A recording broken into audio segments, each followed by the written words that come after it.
अस्सलाम वालेकुम, मैं हूँ राबिया ज़ुबैर और एक बार फिर मैं आपको अपने चैनल पर वेलकम करती हूँ। उम्मीद करती हूँ आप सब खैरियत से होंगे। तो आज की वीडियो में मैं आपके साथ अपनी कोफ्तों की रेसिपी शेयर करने लगी हूँ। अगर अभी तक आपने चैनल को सब्सक्राइब नहीं किया तो जल्दी से जाके चैनल को सब्सक्राइब कर लें और नोटिफिकेशन बेल को प्रेस करके ऑल पे कर लें। तो चलिए फिर हम अपनी रेसिपी स्टार्ट करते हैं। सबसे पहले मैंने चॉपर में लिया 2 से 3 छोटी छोटी प्याज थी और 3 से 4 लहसुन के क्लोव्स थे, 3 से 4 हरी मिर्ची ली और थोड़ा सा हरा धनिया लेकर चॉपर में डाल दिया। और जो मेरे पास आधा किलो का पैकेट था कीमे का, उसमें से मैंने हाफ़ से थोड़ा सा ज़्यादा यूज़ किया था।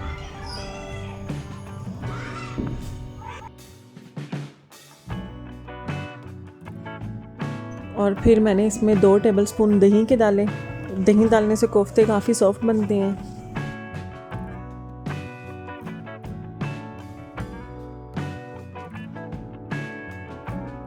और फिर इन सब चीज़ों को अच्छे से चॉप कर लिया चॉपर में।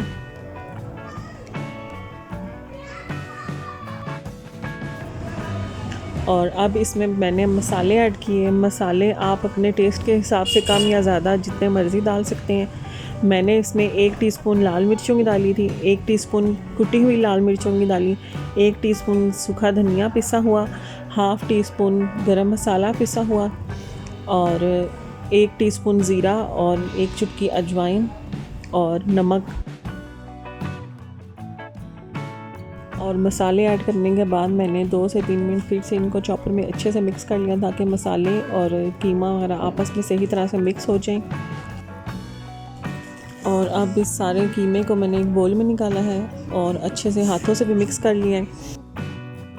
और फिर हाथों पर हल्का हल्का पानी लगाकर कोफ्तों के लिए बॉल्स बना लें। बॉल्स का साइज़ आप अपने पसंद के हिसाब से बड़ा या छोटा रख सकते हैं। मैंने बॉल्स थोड़ी सी बड़ी बनाई थी। ये आप देख सकते हैं कि बिल्कुल अच्छे से कीमा चॉप हो गया है और हर चीज़ बिल्कुल आपस में मिक्स हो चुकी है। प्याज लहसुन जो जो हमने डाली थी वो सब कीमे के साथ अच्छे से मिक्स हो चुकी हैं।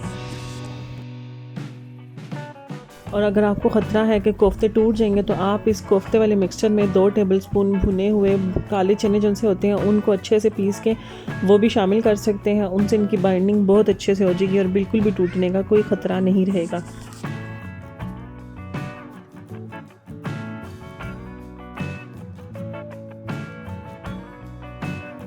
और अब हमने ग्रेवी बनाने के लिए ये 3 टमाटर लिए हैं। इनकी बैक साइड पे हमने कट लगा लेना है और इनको 2 से 3 मिनट के लिए पानी में बॉईल कर लेना है अच्छे से। तो चलें जी, हमने इनको अब चूल्हे पे रख दिया है और ये हमारे टमाटर बॉईल होना शुरू हो गए हैं। और आप देख रहे हैं कि जो हमने कट लगाए थे वहाँ से छिलका उतरना स्टार्ट हो गया था।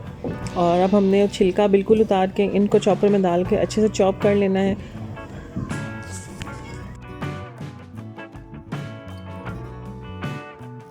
और अब हमने ऑयल लिया है। ऑयल में हमने डाला है प्याज बारीक कटा हुआ।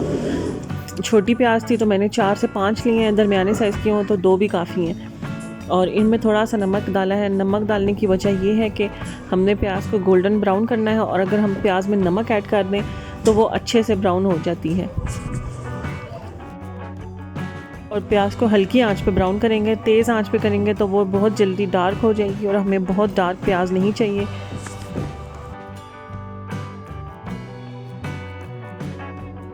और अब ये ग्रेवी के लिए 4 से 5 क्लोव्स लहसुन के लिए हैं और इसमें 1 टीस्पून साबुत सूखा धनिया डाल के दोनों चीज़ों को अच्छे से हमने बारीक कूट लिया है। साबुत सूखा धनिया लहसुन के साथ कूट के अगर आप गोश्त वाली कोई चीज़ बनाएं, चिकन या गोश्त वगैरह कुछ भी, तो उसमें बहुत अच्छी खुशबू आती है और जो गोश्त की स्मेल वगैरह होती है वो भी बिल्कुल ख़त्म हो जाती है।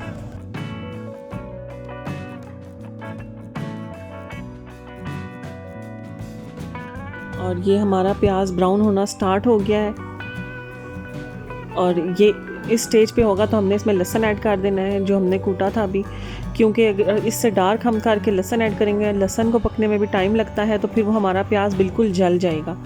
और अब हम इसको थोड़ी देर लहसुन के साथ पका के इसमें अपने ग्राइंड किए हुए टमाटर डाल दिए थे और टमाटरों के साथ थोड़ी देर पका के अब हमने इसमें मसाले ऐड किए हैं अपने। इसमें हमने डाली है लाल मिर्च, हल्दी, ज़ीरा, और थोड़ा सा मैंने शान का कोरमा मसाला यूज़ किया था, तकरीबन 1 टीस्पून, और इनको अच्छे से भून लिया था। भुनाई के बाद फिर मैंने इसमें हाफ़ कप दही डाल दी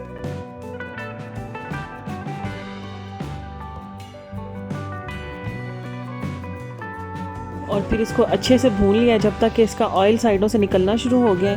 और फिर इसमें मैंने 2 आलू काट के शामिल किए थे और उनको भी अच्छे से भून लिया था।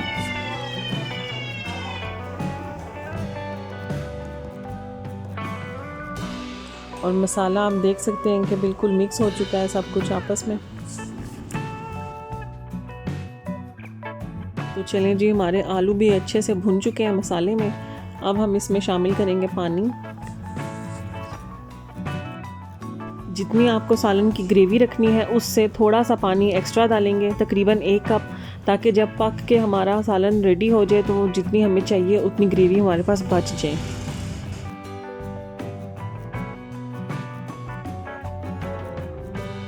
अब पानी का बॉयल आना शुरू हो गया, तो अब हम इसमें अपने कोफ्ते जो बनाए थे वो शामिल करेंगे।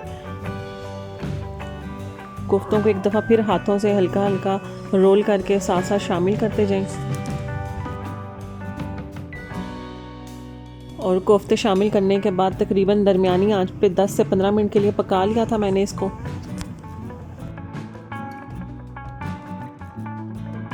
और ये ऊपर गार्निशिंग के लिए अब हम धनिया और हरी मिर्चें काट रहे हैं।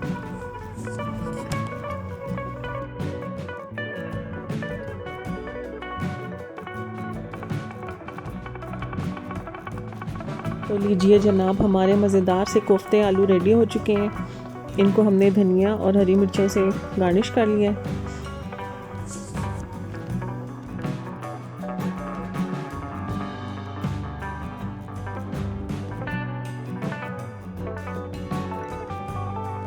रेसिपी को ट्राई ज़रूर कीजिएगा और बताइएगा कि आपको कैसी लगी। वीडियो पसंद आई हो तो अपने फ्रेंड्स और फैमिली के साथ भी शेयर कीजिएगा। लाइक और कमेंट करना मत भूलिएगा और जाते जाते चैनल को सब्सक्राइब भी ज़रूर कर लीजिएगा।